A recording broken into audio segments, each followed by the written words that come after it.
Accused of stealing my sister's fiancé, now he refuses to marry her. My sister banned me from her wedding, claiming her fiancé has feelings for me. Now he's refusing to marry her. Over it. Hello everyone, I'm Michelle, a 20-year-old female, and I would greatly appreciate your feedback. Emily, 25, is my older sister, and she was expected to marry Jonathan, also 25. Between them, everything appeared to be ideal. We all believed they were meant to be together. They had been together for years. However, things have just taken a very odd and surprising turn, and now their wedding is in turmoil because my sister won't let me go to their wedding. As a result, Jonathan has declined to marry her. Furthermore, Emily thinks Jonathan has feelings for me. I understand how crazy that sounds, but allow me to clarify. For background, I don't have a close relationship with either my parents or my sister. I kind of drifted away from them once I started college, but it's not like anything major happened to trigger a fallout. Since I moved out for school, I haven't really spent much time at home. I would usually travel or go to my grandparents' house during spring holidays rather than returning home. Simply said, it seemed like a better alternative than having to cope with the unpleasantness of being at home. The problem is that I'm not at all like my sister or parents, if that makes sense. We've never really clicked. I'm not truly a part of their universe, which is their own. They never seemed to understand me, and to be honest, they never made an effort. They would all bond over something I didn't care about while I was growing up, and it seemed like I was speaking a foreign language anytime I brought up something I was interested in. They would simply listen, nod, then return the conversation to their own interests. So I gave up trying after a time. But here's what hurts the most. They made no attempt to contact me as I began to distance myself from them. They seemed to be quite content with me removing myself from their lives, almost as if they were glad to see me go. To be honest, that hurt. Family members should be aware when one of their own is gradually fading away, but they didn't appear to give a damn. It simply validated my long-held belief that I didn't belong with them. I eventually only went to see them for important occasions, like birthdays and holidays. Even so, I still felt more like a visitor to their lives. I would arrive, take care of the family business, and then depart. The dialogue was always courteous but superficial. There was no genuine connection, no warmth. Additionally, Emily and I never shared the strong sisterhood that many siblings do. She has always been the family's golden child, the one who did everything right, went down the route my parents desired, and blended in flawlessly. I was the black sheep, the odd one out. They aren't awful individuals or anything, but the way they discreetly disparage me shows that they may be true bullies. You know how some small remarks can have a profound impact despite appearing innocuous at first glance? Yes, I would get that. I eventually came to the conclusion that it was simply preferable to avoid them as much as possible. Why place yourself in an uncomfortable and out-of-place situation? The problem is that when Jonathan joined us for Christmas dinner last year, I didn't feel totally invisible for the first time in a long, long time. My family has a way of making me feel like I'm an outsider in my own house, and that I don't belong. I wasn't treated that way by Jonathan, though. Instead of treating me like the odd black sheep I often feel around my family, he was actually kind to me and spoke to me like a regular person. I didn't give it much thought at first. It was only basic politeness after all.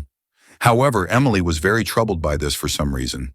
It's not as though Jonathan and I were engaging in a meaningful private discussion. We simply discussed a variety of topics, including travel, school, amusing incidents at work, and other everyday topics. However, Emily seemed strange about it right away. I tried to ignore the cold stares she kept giving me during supper. That is, until she addressed me directly later that night. "I know what you're doing," she said, drawing me aside. "You're attempting to take my boyfriend, even though you've always been envious of me." To be honest, I was stunned. Steal her man? I mean, where did that originate? She refused to let it go, even after I told her she was being foolish and laughed it off. She insisted that I was being too nice with Jonathan and that he was acting strangely around me. It was such a crazy charge that I wasn't even sure how to react. Where the hell was this coming from? Being the center of attention has always been Emily's thing. My folks adore her. She's the ideal person, their golden child, so I understand. But saying that I attempted to snatch her fiancé, even for her, it was a new low. Like I normally do with her drama, I tried to ignore it. I assumed she was simply being insecure or worried for whatever reason, because we're not close anyhow. The problem is that after that night, things became strange amongst us all. I didn't believe Emily could have gotten any farther away. She seemed to be deliberately avoiding me now, even though we were never close in the first place. She would either act as though she couldn't be bothered or give me one-word responses if I tried to speak with her. She would be glued to Jonathan's side during family get-togethers as if she were claiming her space. It was absurd. Jonathan, however, pretended that nothing had changed. He remained courteous, amiable, and normal in my presence. What truly irritates me, I suppose, is how easily my family seems to agree with Emily. There were subtle clues, but no one ever spoke to me explicitly. Every time Emily and Jonathan were present, my mother would give me these strange stares. My dad, who is generally quite indifferent, began saying more about the value of connections and the necessity of family support. Everything was quite passive-aggressive. My anger increased as I gave it more thought. I've never been the kind to become entangled in the drama of others, much less that of my sister. Why would I suddenly get interested in Emily's fiancé when we almost never speak outside of family gatherings? It was illogical. My grandparents informed me of Emily's engagement a few months later. Indeed, I was not even informed that my own sister was getting married. Finding out from my grandparents was a stomach punch. Even if I wasn't exactly expecting her to send me a personalized invitation with love and glitter or anything at this point, the kind that validates your preconceived notions about your family's lack of concern for you, I suppose I had been clinging to a sliver of hope that despite the stress and distance, she would still think of me as part of this significant occasion in her life. Hey, we're sisters, right? I thought. We may not be close, but I am still her family. That was obviously too much to ask for, though. When I learned about the engagement, I kept quiet to Emily. I initially assumed that she might have forgotten to tell me, or that she was simply preoccupied with wedding preparations. For some reason, I was still giving her the benefit of the doubt, even though I realized that sounds foolish. I assumed that she would ultimately give me a call, or at the very least send me a last-minute invitation. However, days stretched into weeks, and nothing happened. Crickets. Then I got an unexpected call from Emily. Since we hadn't actually spoken since that strange accusation over Christmas, I must admit that I was taken aback when her name appeared on my phone. I replied, attempting to sound informal, as if my own sister hadn't forgotten me entirely. She broke the news to me after a few awkward minutes of small talk. "I'm not inviting you to the wedding." As I tried to take in what she had just said, I became silent for a moment. Even though I wasn't particularly eager to go or anything, it still hurt to hear her say it aloud. When I asked her why, she gave me the most ridiculous explanation. "I don't want you there because Jonathan has feelings for you. It will simply be uncomfortable." I had to laugh, laughed aloud indeed. It was unbelievable to me that this was taking place to begin with. Jonathan has no affection for me, and even if he did, I wouldn't have stood up during the ceremony to declare my unwavering love for him. I didn't even want to argue because it was all so absurd. I simply hung up after saying, "Have a great wedding and happy marriage." It didn't really matter to me whether or not I was a part of her special day, because I didn't need that turmoil in my life. And to be honest, we weren't close. Emily and I were living in two entirely separate universes, and I had long since accepted this. However, I simply needed to let things out and perhaps gain some external insight. Am I the only one who thinks this whole thing is crazy? Have any of you had a similar situation? I would appreciate any guidance. Update 1. I need to write this all down while it's still fresh in my head, since yesterday was completely crazy. Emily's rehearsal dinner descended into total mayhem, and I was somehow pulled into the center of it all. My phone started exploding when I was spending a typical Thursday night cuddled up with my laptop working on an assignment. I chose to ignore it at first. Lately, I've gotten fairly adept at that. However, in less than 10 minutes, I saw that I had 7 missed calls from my dad. My dad doesn't call more than once. He's the kind that assumes you're busy if you don't respond right away and will try again later. 7 calls. Then there was clearly a problem. Emily is inconsolable, and I'm just sitting here, at last content with my choice to keep my distance. I realize this is lengthy, but I had to say it all. I appreciate all of the comments on my previous posts that affirm my choice to keep my distance from my family. You were right. Sometimes it's best to take a back seat and let others deal with the fallout from their own behavior. Update 2. Many of you inquired about my early years and the reasons behind my prolonged estrangement from my family. Since it's a somewhat weighty story, I didn't delve into it in my first post. But in light of recent events, I believe this is a good moment to explore some of it. The problem is that I suffer from social anxiety. I always had the feeling that something was wrong with me as a child, but I was never able to articulate it. However, my parents were traditionalists who thought mental health conditions were merely pretexts. They would frequently say things like, "You need to toughen up," or "You're just being dramatic." They would label me weak or lazy if I ever showed signs of anxiety or a panic attack, as if I was choosing to feel that way. When I look back, I can see a lot of warning signs. I had this big presentation for English class when I was 15. The thought of standing in front of 30 students was a recipe for a social anxiety disorder. I had trouble sleeping the night before, and I felt physically ill the morning of. I begged to stay at home and inform my parents. My father's reaction: "Your nervousness won't cause life to stop. Quit making a huge deal out of everything." I ultimately experienced a severe panic attack in front of the class. My voice began breaking. Some children even started chuckling, and my hands were shaking so much that I was unable to grip my notes. The room seemed to be whirling, but I was unable to go out. Rather than offering consolation, my mother simply remarked, "See? You made it through." All that drama was in vain. Everything was made worse by Emily, who was the ideal sister. She was the student body president, the debate team captain, and pretty much everything else that I couldn't be due to my anxiety. When she had large gatherings of her friends, people would remark that I was the weird sister who never came out of her room. I heard Emily say to her pals once, "Yeah, she's just antisocial. She believes that she is too good to be with anyone." My life changed when I was in college. My first semester was a total meltdown for me.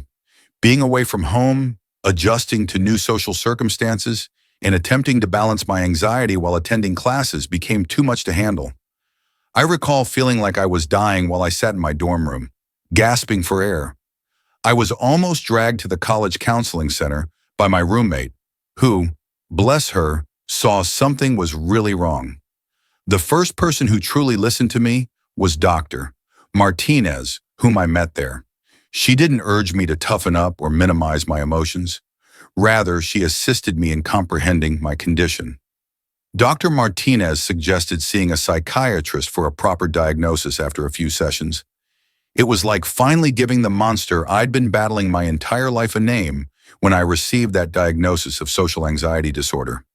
It wasn't seeking attention or being dramatic, as my family had always insisted. It was a legitimate ailment, and more significantly, it was treatable. The sessions of therapy opened my eyes.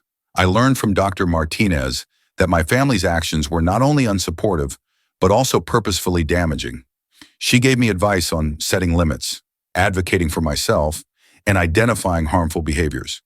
At that point, I began to intentionally distance myself from my family.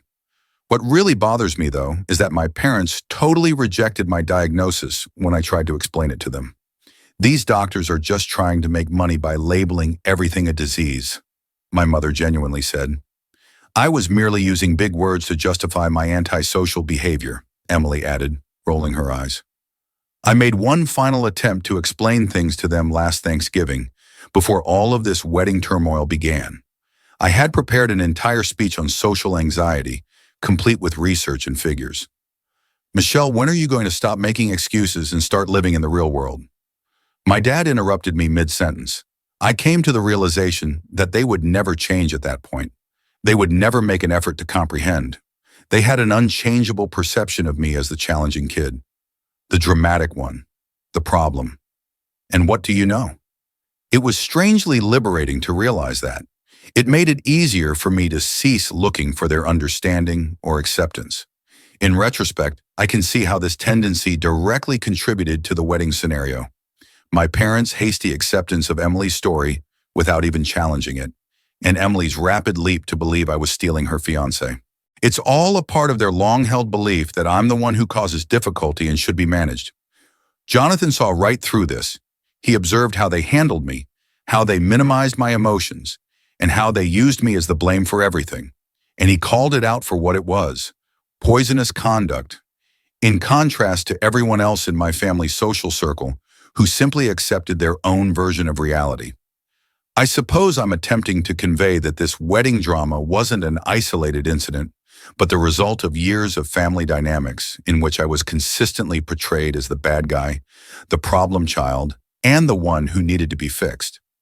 Perhaps that's why Jonathan's choice feels so righteous to me. Someone else finally noticed what I've been going through for years. Yes, that is the backstory that many of you requested. It clarifies why I'm not in a rush to make repairs right now. I've spent far too many years attempting to change how my family views me, to get their understanding and to gain their acceptance. I'm finished with that. Accepting that certain individuals, even members of your family, will never understand or accept you is sometimes the healthiest thing you can do. Update 3. A month has passed since everything went wrong, and I must now reveal the last portion of this tale. At least now I can say that what began as a wedding drama is really finished, even though it has grown into something I never could have predicted. Emily lost everything when her wedding was called off. My new phone number was somehow obtained by her, and she shared it with everyone she knew. I was suddenly inundated with hundreds of hateful comments from strangers, her acquaintances, and distant family members. Guilt-tripping and downright intimidation were among the threats. Then the vandalism followed. Classic Emily, who used to do this to girls she detested in high school, was the first to leave eggs on my car. She escalated when that failed to get the desired response. I can't even remember how many times I discovered my mailbox ruined, my car vandalized, or my apartment door covered in offensive notes. She cut all 4 of my car tires and left a threatening note in her distinctive handwriting, which was the last straw. My parents consciously chose to ignore Emily's actions during all of this. Girls will be girls, or you need to be more understanding of your sister's pain, was their standard response to every event. They dismissed it as Emily just wanting to talk. Even after I showed them security camera footage of her attempting to break into my flat. However, I was ready because of this incredible Reddit community, especially those who suggested that I install security cameras and record everything. I learned from the attorney you suggested that this constituted criminal harassment and vandalism rather than just family drama. Using witness accounts, video evidence, photos, and hundreds of threatening messages, we created a solid case. Emily ultimately realized she had gone too far when my lawyer provided our evidence along with the cease and desist notice. Her attempted break-in was captured on security tape, which was especially damaging. She attempted to bargain through her own attorney, stating that if I dropped everything, she would cover the damages. However, I declined. This was about accountability and penalties, not money. The court case proceeded quickly and decisively. Emily was accused of attempted breaking and entering, criminal harassment, and vandalism. She was given a permanent restraining order, required therapy, and a 1-year suspended sentence. Given the deliberate nature of her conduct and the substantial evidence of her increasing behavior, the judge was especially severe. My parents' response to the decision was expected. For destroying your sister's life over a few pranks, they accused me of being callous. In fact, they advised me to just move away if I felt unsafe after I told them that Emily had repeatedly harassed me, damaged my belongings, and attempted to break into my house. I never intended to speak with them again after that.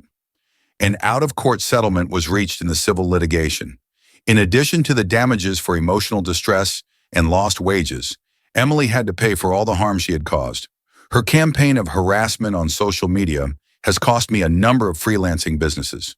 More significantly, the settlement included a non-contact clause that prohibits our parents from serving as middlemen or flying monkeys any longer. According to my lawyer, Emily and my parents' concerns about their reputations played a role in the speedy settlement. It turns out that their concern for the opinions of their country club pals is far greater than their concern for doing the right thing. Since then, I've relocated to a new apartment in a building that is secure and under constant observation. My social media accounts have been closed down, My contact information has been totally updated, and my clients have been incredibly understanding of the situation. Someone who heard about my situation and was impressed by my handling of it even extended an offer of employment to me. The most unexpected result of it all? For the first time in my life, I feel liberated. The expectations and criticisms of my family are not weighing on me. I am no longer the scapegoat. I'm just Michelle, creating my own life according to my own rules. I'm neither the dramatic nor the challenging child. My life was actually altered by the Reddit community who helped me through everything. In court, your recommendations on documentation and security precautions were crucial. When I started to doubt myself, your encouraging remarks kept me going, and your accounts of similar situations made me understand I wasn't alone. Remember that sharing DNA does not give someone the right to mistreat you. If you're dealing with toxic family members, walking away and letting them deal with the fallout from their actions is sometimes the healthiest course of action. It's about establishing limits and demanding respect, not about getting even. With therapy, my social anxiety is improving, but it's still there. It turns out that a lot of it was related to the continuous criticism and gaslighting I experienced as a child. Who would have thought that removing poisonous individuals might be such a successful treatment? I will no longer be updating now that this phase of my life is genuinely over. I'm concentrating on my education, profession, and creating a new network of chosen family members for support. I want to express my gratitude to everyone who supported me and followed my tale. You gave me the confidence to leave and the strength to advocate for myself. Living well is said to be the best kind of retaliation. The best closure, I would add, is knowing that you have finally advocated for yourself. I'm tired of being used as a scapegoat or victim by others. I've taken control of my life and will never look back. Reddit, thank you for everything, and goodbye. Thank you for reading. If you haven't subscribed yet, please do so, and hit the notification bell to stay updated with more shocking real-life stories happening around you.